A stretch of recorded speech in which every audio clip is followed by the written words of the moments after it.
Selamat petang, salam sejahtera bagi mereka yang masih lagi tak faham-faham apa kesan daripada pinjaman uang, bon uang yang melibatkan 1MDB yang pernah dikatakan oleh para pemimpin Pakatan Harapan dahulu yang mungkin akan menjahanamkan Malaysia dan mungkin akan membuatkan Malaysia bankrupt, kata mereka. Dan ramai yang kata itu semua adalah satu cerita dongeng. Malaysia yang tak mungkin akan muflis, Malaysia tak akan mungkin rugi. Dan ada juga Najib kata tak satu sen pun duit Malaysia nak bayar 1MDB itu. Nah, hari ini kita semakin terdesak, kita semakin dihimpit apabila hutang bon 1MDB secara otomatiknya bertambah akibat kemerosotan nilai ringgit. Anda fahamkah? Kalau tak faham, aku baca sekali lagi. Bagi mereka yang masih mentaksub, masih percaya bahawa 1MDB tidak membawa masalah kepada Malaysia, bon dan pinjaman-pinjaman 1MDB tidak membawa masalah kepada Malaysia, aku bacakan ini sekali lagi. Hutang bon 1MDB bertambah langsung akibat kemerosotan nilai ringgit. Betul atau tidak? Itu tak boleh dinafikan. Hari ini, pengerusi DAP Lim Guan Eng menggesa satu pembaharuan struktur ekonomi dengan segera bagi menangani kemerosotan nilai ringgit. Lim memberi peringatan antara lain berkenaan akibat buruk berhubung hutang kerajaan yang dinilaikan dalam mata wang dolar Amerika Syarikat. Sama ada kemerosotan nilai ringgit berbanding tiga rakan dagang utama kita dianggap kerajaan sebagai satu krisis atau tidak, kerajaan perlu melaksanakan pembaharuan struktur ekonomi dengan segera untuk menghalang ringgit daripada terus merosot atau akibat buruk akan berlaku ke atas inflasi terhadap perniagaan, kos sara hidup rakyat dan hutang kerajaan yang dibuat dalam dolar Amerika Syarikat, katanya dalam satu kenyataan.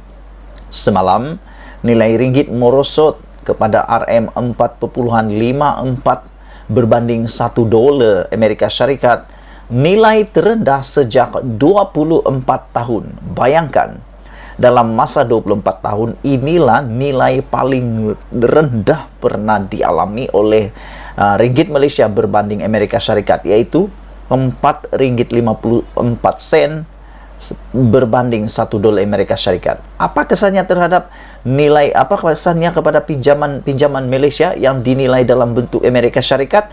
Mudah saja.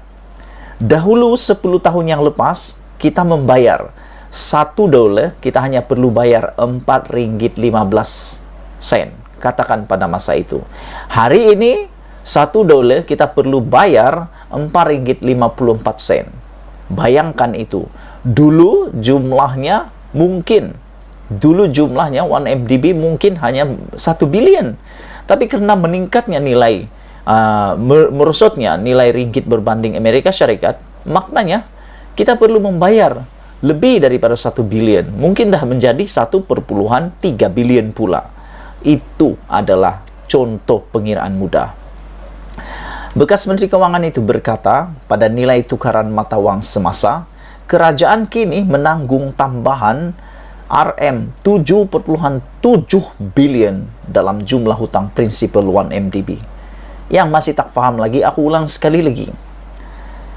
Nilai pada nilai tukaran mata wang semasa pada hari ini, kerana kejatuhan nilai mata wang, kerajaan kini menanggung tambahan RM7.7 bilion jumlah hutang prinsipal 1MDB. Siapa nak bayar tu? Kita, Malaysia. Siapa nak bayar tu? Pembayar cukai. Nak marah? Apa boleh buat? Tak boleh marah. Bayar aja lah. Siapa yang buat? Kau jawablah sendiri. Anda tahu siapa yang buat? Bosku. Ini menjadikan jumlah prinsipal bagi 3 bon yang diaturkan. Goldman Sachs untuk 1MDB sebanyak RM29.5 bilion.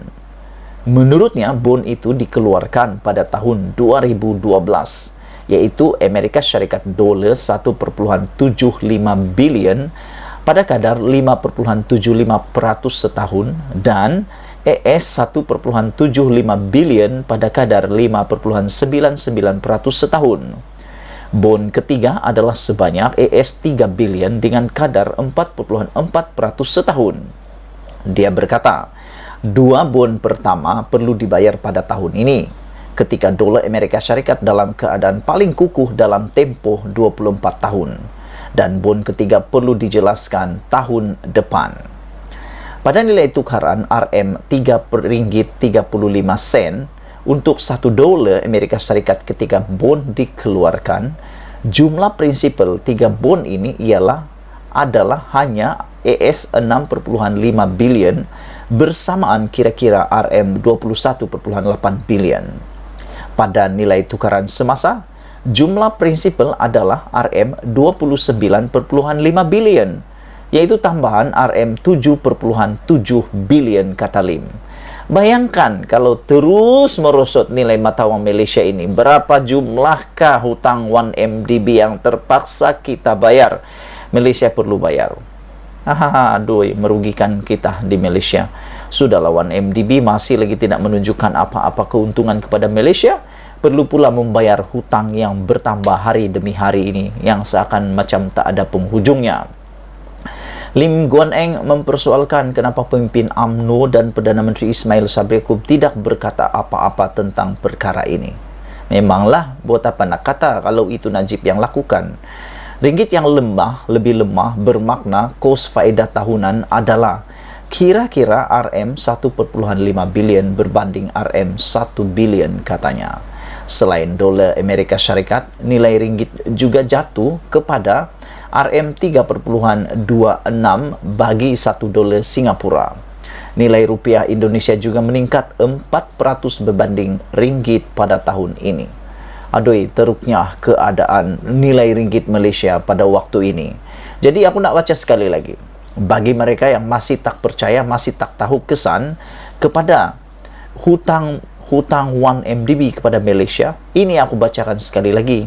Hutang bond 1MDB bertambah akibat kemerosotan nilai ringgit. Semalam nilai ringgit merosot kepada 4,54 ringgit berbanding $1 Amerika. Nilai terendah sejak 24 tahun yang lepas. Keuangan itu menunjukkan bahawa nilai tukar mata wang semasa, kerajaan kini menanggung tambahan. Ini tambahan hutang 1MDB sebanyak RM7,7 billion dalam jumlah hutang prinsipal 1MDB. Ini kalau nilai ringgit sudah berhenti pada 4,54. Tapi kalau terus merosot, nilai ini akan bertambah lagi. Ini menjadikan jumlah prinsipal bagi 3 bond yang diaturkan Goldman Sachs untuk 1MDB sebanyak RM29,5 billion. Dan kita akan mulai membayar semua hutang ini, bond ini pada tahun depan.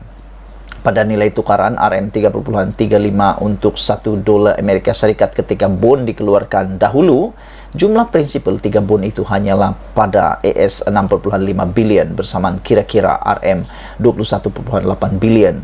Pada nilai tukaran semasa, jumlah prinsipal adalah 29,5 billion ringgit, yaitu tambahan 7,7 billion. Menjadi persoalan, kenapa pemimpin UMNO Lokman Adam tak cakap apa-apa tentang hal ini? Kita mohonlah Lokman Adam ulaslah perkara ini. Dan Perdana Menteri Ismail Sabri Yaakob pun belum memberikan apa-apa ulasan tentang perkara ini, maupun Menteri Keuangan Tengku Zafrul. Sekian dulu untuk kali ini. Malaysia kita punya, kita jaga sama-sama. Jangan lupa share video ini supaya semua orang tahu akibat buruk ditanggung oleh kita semua daripada legasi hutang 1MDB. Bye-bye.